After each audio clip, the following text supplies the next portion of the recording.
찬송가 203자 함께 찬송하시겠습니다. 찬송가 203자입니다.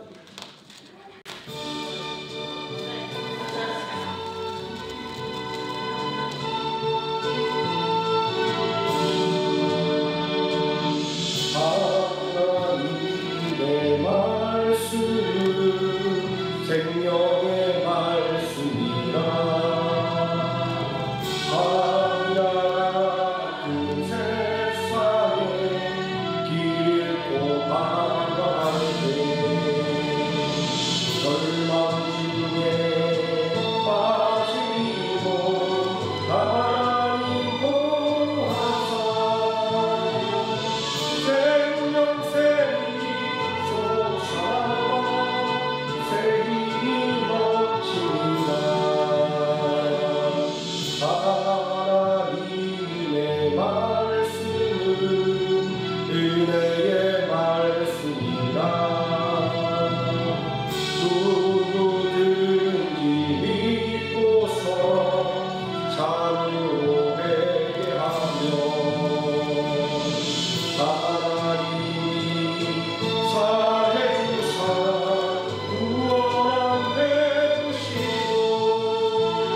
사랑의 말씀이라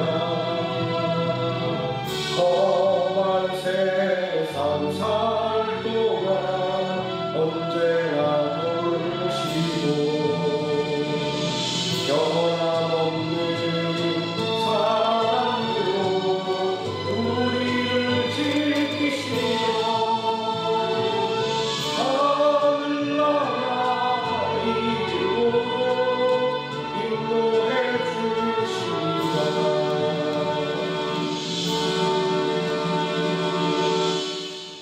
204자 찬송하시겠습니다.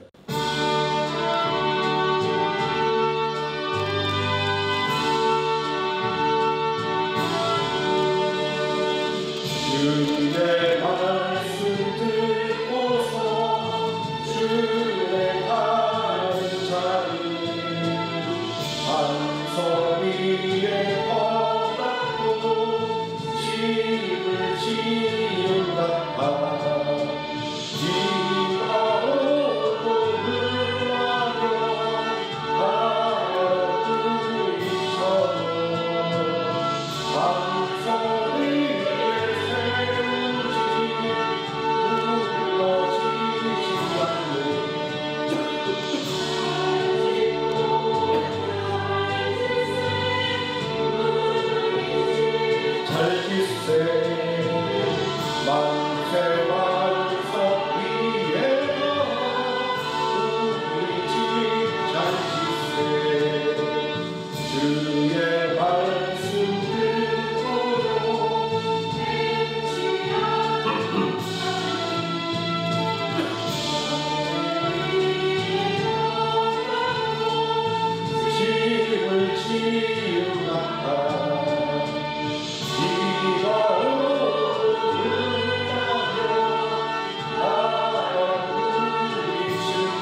205장 찬송하시겠습니다.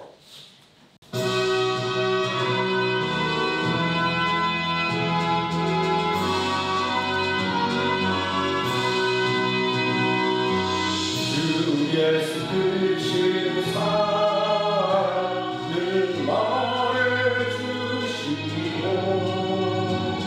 나 항상 듣던 말씀 또 들려주시오. 좁해지 않는 천국 주 예수 계시고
사도신경 하심으로 신앙 고백드리겠습니다.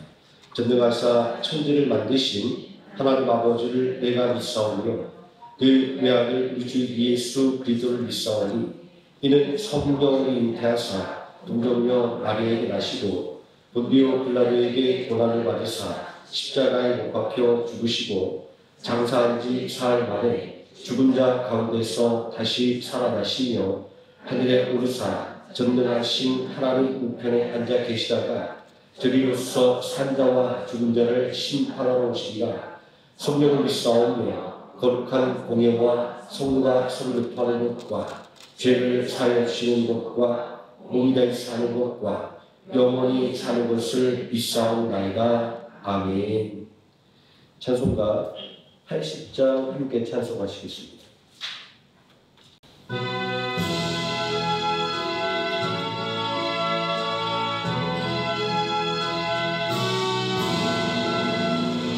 천지에 있는 이름 중 귀하고 높은 이름 지나시기 전 지으신 구주의 이름 예수 주 앞에 내가 엎드려 그 이름 찬송하고 내 귀에 들린 말씀 중 귀하신 이름 예수 주 십자가에 달릴 때 연대에 쓰인 대로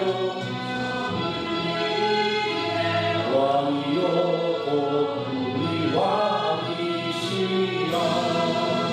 주 앞에 내가 엎드려 그 이름 찬송하고 내 귀에 들린 말씀 중 귀하신 이름 예수 지금도 살아 계셔서 언제나 하시는 일 나 같은 죄인 부상 찬송한 주시오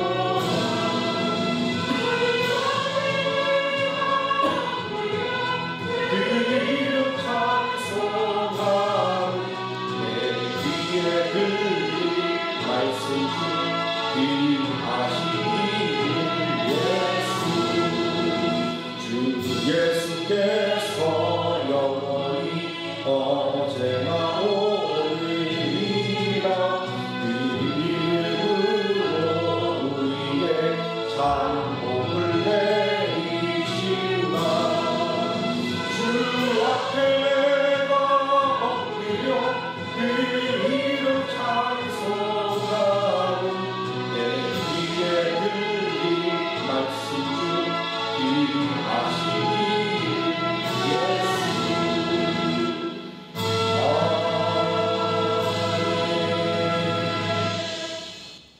이 시간 함께 은혜 받을 하나님의 말씀 고린도전서 12장에서 함께 보도록 하겠습니다.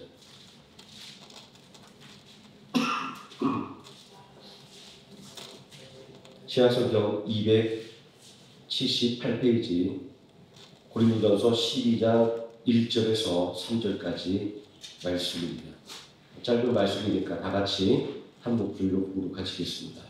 형제들아 신령한 것에 대하여 나는 너희가 알지 못하기를 원하지 아니하노니 너희도 알거니와 너희가 이방인으로 있을 때 말 못하는 우상에게로 끄는 그대로 끌려가느니라. 그러므로 내가 너희에게 알리노니 하나님의 영으로 말하는 자는 누구든지 예수를 저주할 자라 하지 아니하고 또 성령으로 아니하고는 누구든지 예수를 주시라 할 수 없느니라.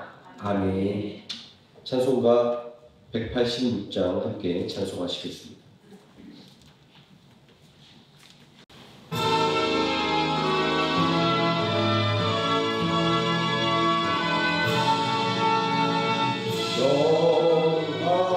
영화로우신 주 성령 나의 마음 비추사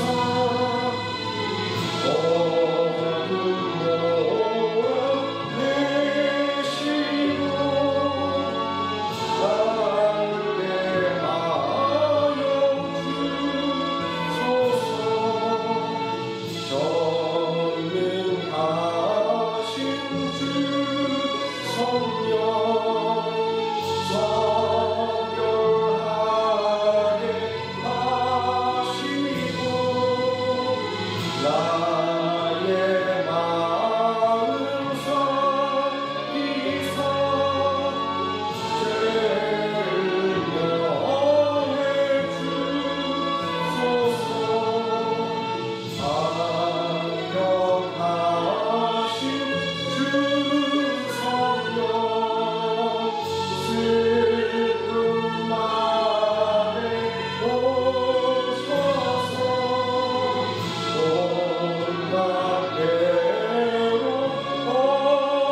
이 시간 말씀의 은혜로 함께 기도하겠습니다.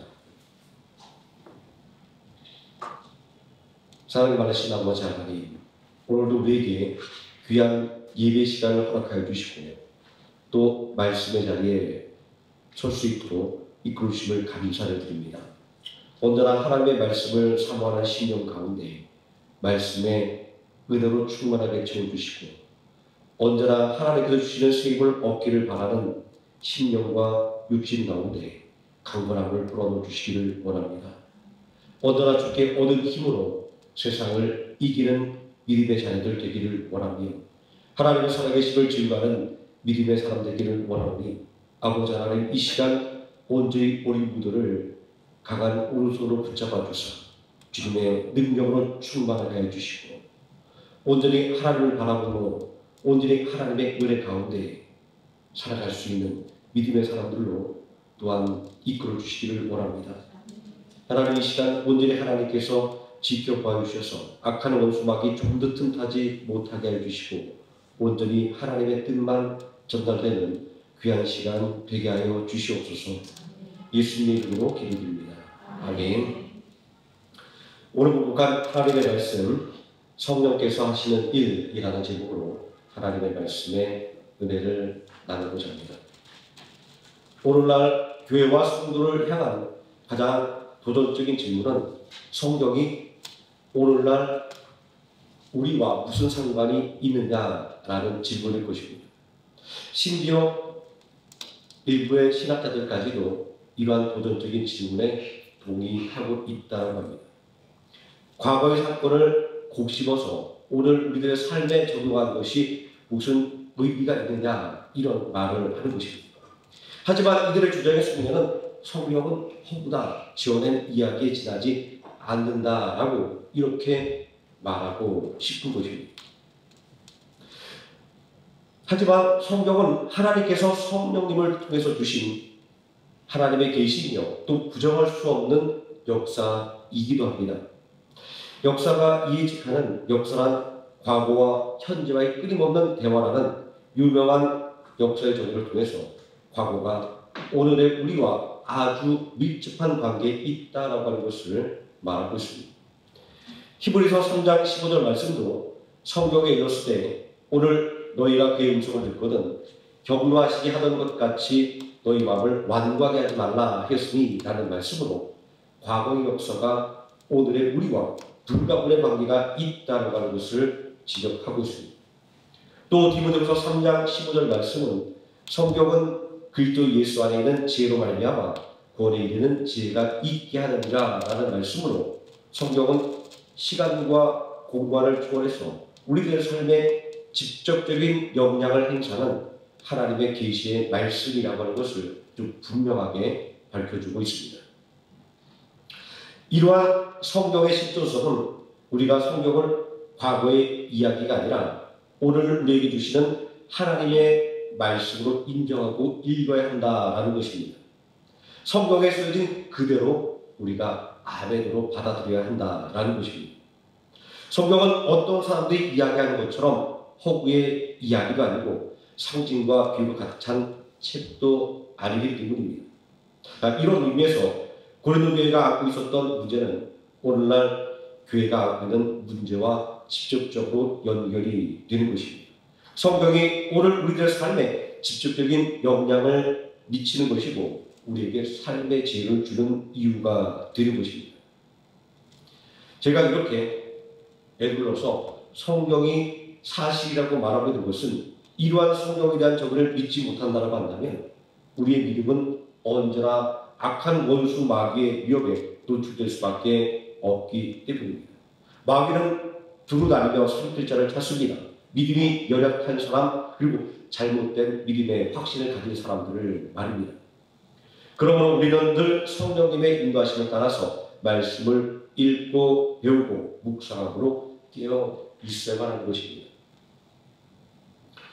고린도 교회는 역사상 어느 교회보다 풍성한 성령의 은사를 누렸던 교회였습니다. 고린도전서 12장 8절에서 11절에 기록된 성령 은사의 목록이 그 확실한 증거라 말할 수 있습니다.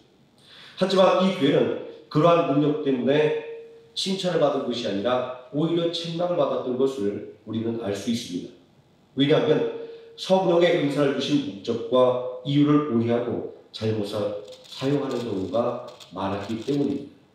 자, 오늘 본문의 말씀은 아주 짧은 세 구절의 말씀에 지나지 않지만 성령의 은사를 주신 목적과 이유 그리고 성령께서 하시는 일이 무엇인지를 우리에게 확실하게 알려주고 있습니다. 성령께서 하시는 주된 일은 예수님에 대해서 증거하는 것입니다. 예수님이 하나님의 독생하신 아들인 것과 삼위일체의 성자 하나님임을 알게 하는 것입니다. 본문 3절 말씀에 하나님의 영으로 말하는 자는 예수를 저주할 자라 하지 아니하고 또 성령으로 하지 아니하고는 누구든지 예수를 주라 할 수 없느니라. 이렇게 성령님께서 하시는 일을 분명하게 말씀하고 있습니다. 오늘날 이단과 사이비가 판을 치르는 상황을 생각해보면 왜 사도 바울이 그토록 성령님께서 하시는 일을 강조해서 말씀하고 있는지를 이해할 수가 있습니다. 오늘날 우리는 정보의 홍수 속에서 살아갑니다. 수많은 정보 속에서 무엇이 진짜이고 가짜인지 판별하는 것이 아주 중요한 시대가 되었습니다. 그만큼 정교한 가짜 뉴스가 판을 치고 있기 때문입니다. 이러한 현상은 우리의 신앙의 영역, 믿음의 영역에서도 별반 다르지 않습니다. 이단과 사이비들이 삶의 영역과 그리고 인터넷이라고 하는 가상의 공간의 영역에서 전방위적으로 공격을 펼치고 있기 때문입니다. 요즘 제가 유튜브를 전보다 좀 더 관심 있게 지켜보고 있는데요. 그 이유는 하루의 생명교회를 좀 더 잘 알릴 수 있는 여러 가지 방법이 있을까를 고민하던 중에 이 유튜브 채널도 굉장히 유용한 도구가 될 것이다 생각이 들어서 굉장히 좀 관심 있게 보고 그리고 또 김용환 집사님이 촬영해서 올려주는 이 영상을 제가 좀 더 잘게 줄여서 대표기도 영상 또 찬양팀 영상 따로 이렇게 올리고 하는 것들이 그런 그 계획의 일부입니다. 앞으로 제가 더 하고 싶은 거는 우리 주일학교 학생들이 했던 그 행사 사진들을 제가 짧은 동영상으로 만들어서 생명교회 주일학교 학생들이 이렇게 활동하고 있다는 것들을 좀 더 알리고 싶은 게 제 계획입니다. 마음은 그런데 게을러서 제가 열심히 작업을 하지 못하고 있는데 어쨌든 이런 생각을 가지면서 유튜브를 좀 자세히 보다 보니까 여기에 온갖 이단과 사이비들 그리고 요즘 무당들이 그렇게 많이 유튜브 영상을 찍어서 올리고 있는 것을 볼 수가 있습니다. 굳이 내용을 확인 안 해도 썸네일만 보면 다 알 수가 있습니다. 게다가 목사, 장로, 전도사 등의 직분을 내걸고 또 교묘하게 성도들에게 잘못된 지식을 심어주는 영상들도 많이 있는 것을 볼 수가 있습니다. 정말 우리가 영적인 분별력이 그 어느 때보다 필요하다라는 것들을 다시 한번 느끼게 되었습니다. 얼마 전 방영된 넷플릭스의 다큐멘터리 나는 신이라는 프로그램은 이단이 얼마나 무서운지를 세상 깨닫게 만들었습니다. 하지만 우리는 그러한 일들은 나와 상관없는 영역이라고 가볍게 여기는 경우가 대부분입니다. 설마 내 주위에 그런 사람이 있겠어? 설마 나에게 그런 일이 있겠어? 라고 생각을 합니다. 그리고 나는 절대로 그런 이단과 사이비의 유혹에 넘어가지 않아 라고 자부합니다. 그런데 코로나 초기에 신천지가 큰 문제를 일으켰을 때 신천지의 실체를 나눈 한 유튜버 영상이 화제가 된 적이 있었습니다. 이분은 무신론자였지만 자신이 신천지에 포섭되었다가 다시 나온 경험을 유머스럽게 풀어내면서도 이런 경고를 잊지 않았습니다. 나는 절대로 이단에 당하지 않는다고 자신하지 말라는 것이었습니다. 신천지와 같은 이단의 포섭 대상이 되면 정신을 차렸을 때는 이미 신천지 안에 들어가 앉아있는 상태가 된다는 것이었습니다. 그래서 오죽하면 사도 바울과 같은 위대한 사도조차도 이단에 대해서 디도서 3장 10절에서 이단에 속한 사람을 한 번 훈계한 후에 멀리하라 이렇게 경고했겠습니다. 우리가 살고 있는 베트남도 이단과 사이비의 공격에서 안전지대가 아닙니다. 21세기 들어서면서 동남아는 새로운 경제의 중심지로 각광을 받습니다. 그래서 수많은 국가의 기업들이 동남아시아로 진출하고 특히 이 동남아시아 그리고 인도 그리고 유럽까지 진출하기 위해서 베트남을 교적으로 그렇게 생각한다라고 합니다. 자, 그런데 이런 평가는 경제적인 면뿐만 아니라 종교에서도 마찬가지로 생각하고 있다라고 하는 겁니다. 베트남을 동남아 선교의 교적으로 판단한 종교계에서 베트남에 엄청난 관심과 지원을 하고 있습니다. 우리는 한국의 선교사들이 들어와 있는 것만 생각하지만 한국은 좀 교단적이 아니라 개별적으로 이렇게 와서 활동을 합니다. 싱가포르, 독일 등의 교단에서 베트남에 있는 교단에 막대한 후원금을 보낸다라는 얘기를 제가 다른 교회 목사님을 통해서 또 들은 기억이 납니다.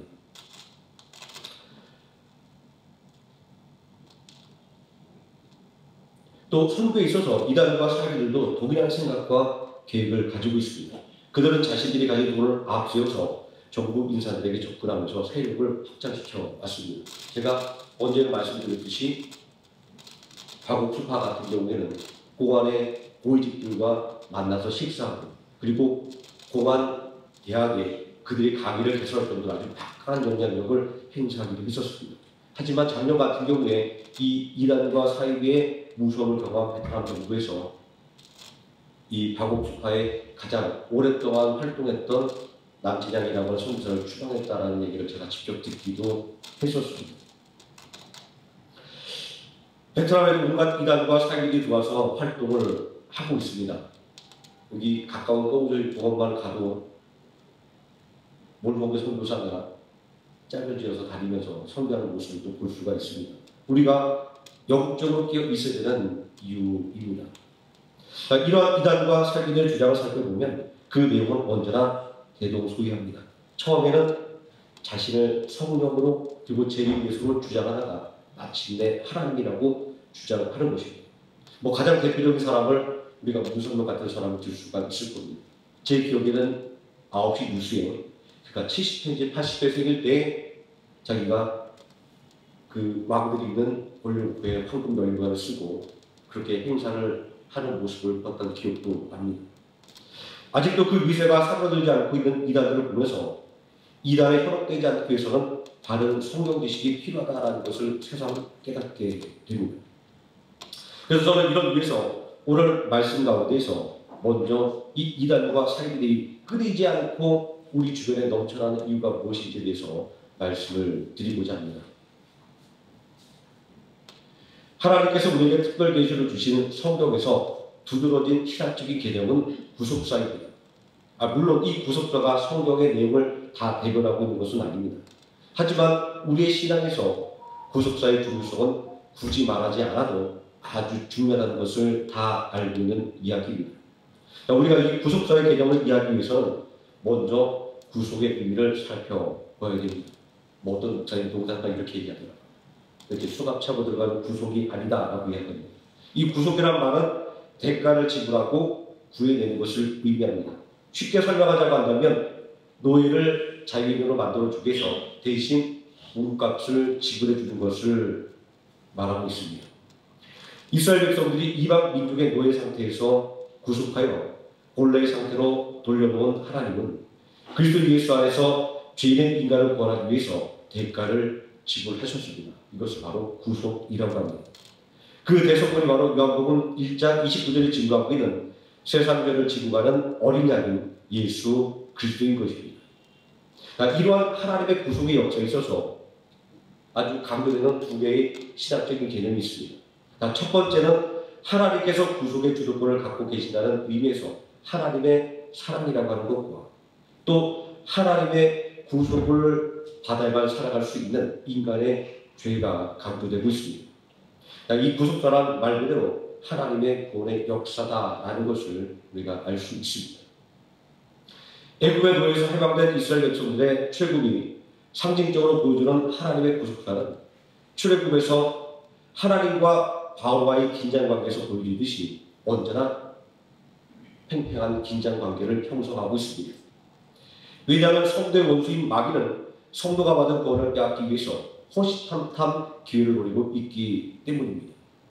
하나님의 구속관을 좌절시키려는 마귀의 계략은 예수님의 성육신 때부터 지금까지 단 한순간도 중단된 적이 없습니다. 마귀가 예수님의 성육신을 좌절시키기 위해서 얼마나 교묘하고 치밀하게 행동을 했습니까?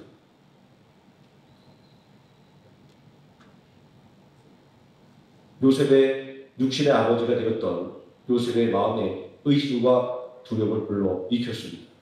하나님의 사자가 요셉의 꿈에 나타나서 의심하지 말라, 두려워하지 말라고 격려하지 않았다고 한다면 예수님의 성육신의 역사는 아마 좌절되고 말았을지도 모르겠습니다. 또 예수님의 육신의 어머니였던 마리아가 해산할 때에 머물 집이 없었습니다. 유대는 광야 지역으로 계절 상관없이 밤이 되면 추위와 싸워야 했고 들짐승의 위협에 시달려야 했습니다. 그런 곳에서 머물 집이 없이 아이를 낳아야 한다고 하는 것은 얼마나 큰 위험이었는가라는 것을 잘 알 수 있습니다. 예수님의 성육신은 이렇게 출생 때부터 최대의 난제를 맞았던 것입니다. 그리고 마귀는 당시 유대의 왕이었던 헤롯을 충동질해서 베들레헴 인근의 2살 이하의 남자 아기들을 다 죽이라고 명령을 했습니다. 이 유아살해의 명령은 유대 역사가 요세푸스의 저작에도 분명하게 기록되어 있습니다. 또 마귀는 예수님의 구속사역을 좌절시키기 위해서 얼마나 교묘하게 유혹했습니다. 광야에서 성령님에게 이끌려 40일 동안 금식하며 시험받은 예수님을 먹을 것과 명예와 권세로 유혹하지 않았습니까? 십자가 나가는 고난의 길을 걸어갈 사명 앞에서 이러한 제의는 정말로 뿌리치기 힘든 유혹이었습니다. 그러나 예수님은 하나님의 말씀으로 마귀의 모든 유혹을 물리쳤습니다. 실제로 예수님의 공생애를 살펴보면 이러한 마귀의 시험이 반복되는 것이었습니다. 예수님을 왕으로 삼으려고 했던 백성들, 예수님이 세운 나라에서 한 자리 차지하려는 제자들은 예수님이 성취해야만 할 구속사역에 있어서 가장 큰 장애물이었습니다. 예수님께서 종교 지도자들에게 고난을 받고 십자가에서 죽임을 당해야 할 것을 말씀하실 때 베드로는 절대로 그렇게 하면 안 된다라고 예수님의 구속사의 앞길을 가로막지 않았습니까? 그런 베드로에게 돌아왔던 대답은 사단아 내 뒤로 물러가라 였습니다. 마태복음 16장 23절 말씀에서 예수께서 돌이키시며 베드로에게 이르시되 사단아 내 뒤로 물러가라. 너는 나를 넘어지게 하는 자로다. 내가 하나님 일을 생각하지 아니하고 도리어 사람 일을 생각하는도다 하시고 이렇게 기록되어 있지 않습니까? 마귀는 예수님의 구속사역을 좌절시키기 위해서 얼마나 큰 두려움을 불어넣었습니까? 예수님은 이 두려움을 떨쳐버리고 구속사역에 순종하기 위해서 밥을 지새며 기도해야만 했습니다. 이 기도가 얼마나 간절하고 처절했는지 누가복음에서는 예수님께서 애쓰며 기도할 때 흘렸던 땀이 마치 땅에 떨어지는 핏방울 같았다라고 기록할 정도였습니다. 이렇게 마귀의 전방적인 위협과 방해를 뚫고 예수님은 구속사역을 완성을 했던 것입니다. 하지만 광야에서 시험을 이기신 예수님에게 마귀가 잠시 떠났을 뿐이었던 것처럼 예수님의 구속사가 완성됐다고 해도 마귀는 결코 포기하지 않았다는 것입니다. 마귀는 우리가 구속의 은혜에 동참하지 못하도록 방해합니다. 불신과 의심, 유혹과 미혹들이 바로 마귀의 방해의 도구입니다. 그들의 주장은 언제나 한결같습니다. 예수님의 십자가의 구속을 부정하는 것입니다. 예수님의 구속사역이 실패했다 이렇게 주장을 하는 것입니다. 마귀는 오늘도 사람들이 기독교에 대한 심한 거부 반응을 갖도록 이단과 사기들을 부추기고 성도를 유혹하기 위해서 이단과 사기들을 통해서 전방위적인 공격을 가하고 있는 것입니다. 우리는 이러한 구속사의 긴장 관계 속에서 왜 언제나 이단과 사기들의 주장의 중심에는 성령을 자처하는 자들과 재림 예수를 자처하는 자들이 있는지를 알 수 있습니다. 언제나 교회사에 있어서 신학적인 논쟁의 중심에는 예수님이 서 있을 수밖에 없습니다. 그 이유는 무엇일까요? 우리가 기독교라고 이야기할 때 이 기독은 그리스도를 한자로 입력한 것입니다. 여기서 알 수 있듯이 기독교는 예수님을 구원자 그리스도로 믿고 있는 종교입니다. 하지만 아이러니하게도 기독교의 역사에 있어서 예수님은 언제나 논쟁의 중심에 서 있었습니다. 이러한 이유는 교회적으로 생각하면 좀 쉽게 이해해 볼 수가 있습니다. 교회를 정의한다면 예수 그리스도의 이름으로 모인 사람들의 모임입니다. 이런 의미에서 예수 그리스도의 이름으로 모여 예배드리는 공간으로 구별된 건물도 교회라고 불리게 되었습니다. 신학적으로 성도들의 모임은 보이지 않는 교회, 그리고 또 건물로서의 교회는 보이는 교회라고 이렇게 말하긴 합니다. 하지만 이 두 개념은 분리되어 있는 것이 아니라 교회의 본이 되신 예수 그리스도 안에서 하나된 교회입니다. 다시 말하자고 한다면 보이지 않는 교회와 보이는 교회라고 하는 것은 예수님께서 머리신 하나의 교회의 두 가지 모습이라고 우리가 이렇게 말할 수가 있습니다.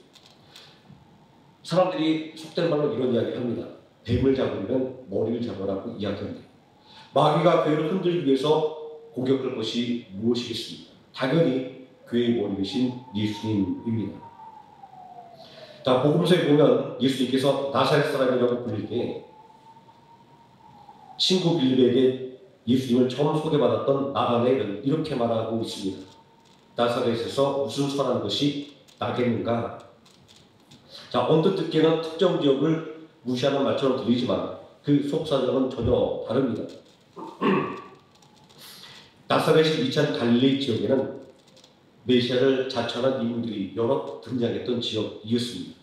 하지만 얼마 지나지 않아서 그들이 이단과 폭도들의 괴수에 지나지 않았다는 것이 드러나게 될 때 사람들은 실망할 수밖에 없었습니다.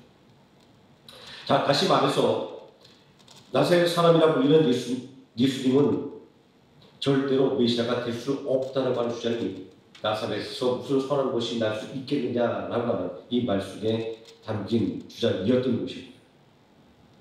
마귀가 이단과 사기들에게 성령과 예수님을 사칭하게 만드는 것은 이렇게 사람들로 하여금 교회와 기독교 신앙에 부정적인 생각을 심어주기 위해서 이렇게 한다고 하는 것입니다. 본문 3절은 교회의 정체성을 흔들기 위해 예수님을 공격하는 상황에 대해서 적나라하게 알려주고 있습니다. 그러므로 내가 너희에게 알리노니 하나님이 영으로 말하는 자는 누구든지 예수를 저주할 자라고 하지 아니하고 이렇게 이야기하고 있습니다. 이 말씀 속에 우리는 두 가지 아주 중요한 논쟁이 있는 것을 알 수 있습니다. 첫 번째, 예수님의 신성을 부인하는 것이 있습니다. 예수님의 신성을 부인하는 것이 문제가 되는 것은 예수님의 구속사역을 부정하는 것이기 때문입니다. 예수님을 저주할 자라고 말하는 것은 예수님의 구속사역을 부정하는 입장을 대변합니다. 유대교에 특별한 열심을 가지고 있었던 바울은 내가 예수님을 저주받는 자로 여길 수 없다 이렇게 고백하고 있지 않습니까? 예수님의 신성을 부정할 때 십자가를 통한 대속은 불가능한 일이었기 때문입니다. 오늘도 이렇게 예수님의 신성을 부정하려고 하는 주장들은 곳곳에서 등장하고 있습니다. 영화 다비치 코드는 현재 기독교에 큰 문제를 하나 불러일으켰었습니다. 그것은 예수님이 십자가에서 죽지 않고 마리아와 결혼하여 자식을 낳고 살았다는 주장이었습니다. 물론 이 주장은 처음 등장한 것이 아니라 기독교 초기부터 끊임없이 있었던 주장이었지만 이 영화 때문에 마치 사실인 것처럼 많은 사람들에게 그렇게 알려지게 되었다라고 합니다. 예수님의 신성을 부인하는 주장들은 이렇게 지금도 끊이지 않습니다. 두 번째로 예수님의 인성을 부인하는 것입니다. 초대교회 때부터 예수님께서 실제 육신으로 이 땅에 있지 않고 영으로 가상으로 이 땅에 오셨다고 주장하는 가연설이 주장되었습니다. 이 가연설이 문제가 되는 것은 예수님의 십자가의 고난과 죽음 그리고 부활과 승천을 모두 다 부정하는 아주 큰 문제점을 갖고 있습니다. 기독교의 근본 모든 교리가 다 부정되는 것입니다. 하지만 이러한 가연설은 성령과 재림 예수를 자칭하는 이들의 하나의 근본으로 또 사용되고 있는 것을 볼 수가 있습니다.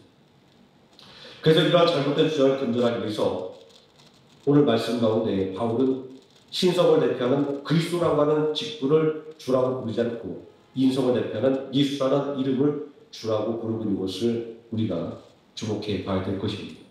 우리가 찬양할 때 예수는 주, 예수는 그리스도라고 할 때 이 찬양에 가서는 예수님의 인성과 신성을 동시에 고백하는 찬양이 되는 것입니다. 예수님의 신성과 인성에 대한 분명한 신학적인 정의는 예수님은 삼위일체의 성자 하나님으로 성육신하신 완전한 하나님이고 그리고 완전한 인간이라고 하는 양성을 가진 분이라고 하는 것입니다. 빌립보서 2장 4절 이하의 예수님의 비하와 승부에 대한 말씀은 예수님께서 참 하나님이고 그리고 우리와 똑같은 육신을 가진 참 인간이라고 하는 증거입니다. 이렇게 우리가 성경 말씀을 분명하게 믿는 믿음을 가지고 있을 때 스스로를 성경으로 자처하는 사람들과 스스로 재림 예수를 자처하는 사람들이 뛸 틈이 없게 되는 것입니다. 저는 이 말씀을 정리하면서 이단의 허구성을 폭로하는 CBS 뉴스에 나왔던 한 기사를 제가 소개를 해드리고자 합니다. 한 신천지 신부가 얼마 전까지 함께 신앙생활을 하던 A씨에게 보낸 문자입니다. 이 신부는 문자에서 이방인과 목숨은 하나님의 것이기 때문에 하나님이 영생을 주면 영생을 목숨을 걷어가면 가는 것이라고 했다고 전했습니다. 자기 길을 모세에 비유했다고 하면서 자기도 죽을 때가 왔다고 느끼는지 요즘 사울을 대비하고 신도들에게 세례를 강력하게 시킨다라고 덧붙였습니다. 영생 불사의 교리를 믿고 온 가족이 10년 가까이 신천지에 오래됐다는 A씨에게 충격적인 내용이었습니다. 자기는 죽어도 영생을 한다고 했거든. 영생을 하나님이 주면 하고 안 주면 못한다고, 하나님이 살려주면 살고 목숨을 걷어가면 죽는다고 육성으로 말했다고 하는데, 우리가 제명돼서 그 얘기를 못했지만 그 안에 들어가 있는 사람이 이걸 들어서 우리에게 문자로 보내줬어요 라는 이런 글이었습니다. 그리고 이런 이야기가 계속 이어집니다. 과거 이완희 교주가 법정에서 고혜사가 아니라고 주장하는가 하면 사울 대비에 거액의 구파를 벌인 정황이 드러났지만 일반 신도들에게는 잘 알려지지 않았다라는 것입니다. 하지만 올해 92세 이완희 교주가 영생불사 교리를 부정하는 듯한 발언을 한 것으로 알려지면서 영생불사를 신봉하는 신도들의 동료가 늘 것으로 보입니다. 이게 CBS 기사 내용이었습니다. 이단들이 얼마나 엉터리인가라고 하는 것들을 우리가 여기서 분명히 알 수 있습니다. 이러한 이단과 사이의 실체가 오늘날 우리가 성령님의 목소리에 귀를 기울여야 되는 이유인 것입니다. 그렇다고 한다면 성령님의 목소리는 우리가 어디에서 들을 수가 있을까요? 성령님의 목소리는 다른 곳에서 들을 수 있는 것이 아니라 우리가 성경 말씀을 읽을 때 성경을 통해서 우리 마음에 들을 수가 있습니다. 디모데후서 3장 16절이 증거하고 있지 않습니까? 모든 성경은 하나님의 감동으로 된 것이다 라고 말합니다. 성령님의 음성은 성경을 통하여 우리에게 전달됩니다. 다른 곳에서 성령님의 음성을 들으려고 하지 말고 하나님께서 우리에게 특별 계시로 주신 성경 말씀을 읽고 묵상하고 배우는 것을 통해서 성령님의 음성을 들으려고 노력을 해야 될 것입니다. 성경이 증거하고 있는 구세주는 오직 예수님 한 분밖에 없습니다. 예수 이름 외에는 천하에 구원받을 만한 이름을 주신 적이 없다라고 분명하게 말씀하고 있습니다. 우리가 매일같이 성경을 읽지 않는다고 한다면 우리는 이러한 진리의 말씀을 잊어버리고 자꾸만 이단과 사이들의 아주 달콤하고 교묘한 말과 그리고 우리를 두렵게 만드는 말에 현혹될 수밖에 없습니다. 매일 하나님의 말씀을 읽고 묵상하고 그 뜻을 깨닫게 해달라고 기도하는 것을 통해서 믿음의 참된 승리가 되는 하루의 생명 함께 소중히 되시기를 예수님의 이름으로 축원드립니다. 기도하시겠습니다. 전능하신 아버지 하나님, 하나님께서 성령님을 통하여 우리에게 예수님이 우리의 참 구주됨을 깨닫게 해주신데도 불구하고 우리는 자꾸만 인간적인 생각으로 다른 말에 귀를 기울입니다. 또한 우리를 두렵게 하는 것들의 마음을 빼앗기는 아버지 하나님 잘못된 모습들을 주변에서 보게 됩니다. 그들의 모습을 바라보며 우리들의 마음속에 또한 경각심을 갖기를 원합니다.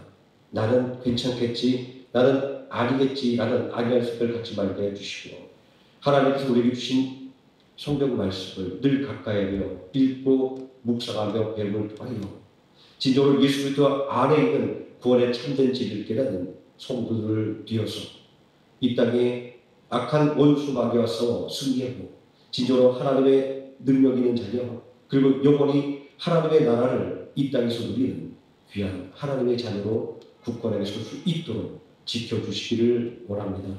예수님의 이름으로 기도드립니다. 아멘. 찬송가 198장 찬송하시겠습니다.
말씀드리겠습니다.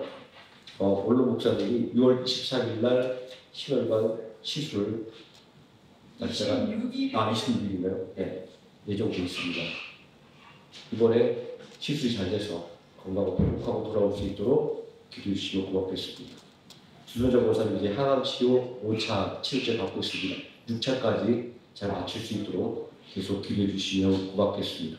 고3 수험생의 대학 입시를 위해서 기도 부탁드립니다. 김다니엘, 김선재 배정입사님 자제이고요. 또 문민영, 기롱신 권사님 자제입니다. 황민서, 종관입사님 자제. 이름 기억하시고 매일같이 우리 친구들 자기가 바라고 원하는 대학에 진학할 수 있도록 기도해 주시면 고맙겠습니다. 주기도 번호로 예배를 마치도록 하겠습니다. 하늘에 계신 우리 아버지여, 이름이 거룩함을 받으시오며 나는 임하옵시오며 뜻이 하늘에서 이루어진 것 같이 땅에서도 이루어지이다. 오늘날 우리에게 일용할 양식을 주시고 우리가 우리에게 죄진 자를 사여 준 것 같이 우리 죄를 사여 주시고 우리를 시험에 들게 하지 마옵시고 다만 악에서 구하옵소서. 대개 나라와 권세와 영광이 아버지께 영원히 있사옵나이다. 아멘.